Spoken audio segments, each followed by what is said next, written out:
มันlên tách này ra lên tách này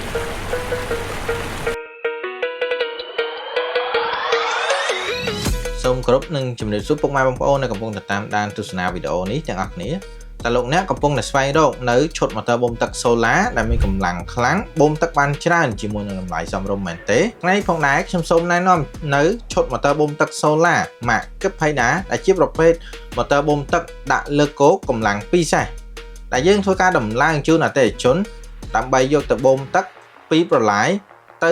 ស្រះគាត់ដើម្បីចិញ្ចឹមត្រីចំពោះការដំឡើងនេះគឺយើងប្រើប្រាស់ជាមួយនឹងម៉ូទ័របូមទឹកដាក់លើគោកប្រភេទ DC Shot កម្លាំងពិសេសដែលវាអាចធ្វើការបូមទឹកបានបរិមាណ56ម៉ែត្រគីបក្នុង1ម៉ោងយើងធ្វើការទម្លាក់ទុយោចូលទៅក្នុងទឹកប្រវែង8ម៉ែត្រហើយតភ្ជាប់ជាមួយនឹងទុយោទឹកចេញទំហំ90បូមទឹកទម្លាក់ចម្ងាយប្រមាណជាង30ម៉ែត្រចំពោះប្រភេទម៉ូទ័របូមទឹកពិសេសនេះគឺយើងធ្វើការប្រើប្រាស់ជាមួយនឹងទាំង Solar កម្លាំង580វ៉ាត់ចំនួន4ផ្ទាំងជាប្រភេទកញ្ចក់សងខាង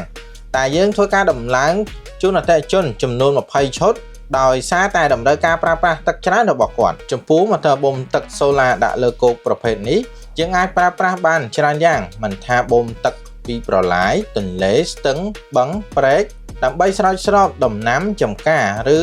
បំពេញស្រះនោះទេហើយវាក៏អាចធ្វើការរុញបានចម្ងាយប្រមាណជាង3ទៅ400ម៉ែត្រសម្រាប់ប្រភេទម៉ូទ័របូមទឹក Solar ម៉ាក Kiphaida យើងក៏មានការធានាបន្ថែមរយៈពេល1ឆ្នាំទៅលើគ្រឿងបន្លាស់និងរយៈពេល3ឆ្នាំទៅលើសេវាកម្មមិនថាប្រភេទម៉ូទ័របូមទឹកទម្លាក់អណ្ដូងឬដាក់លើគោកនោះទេ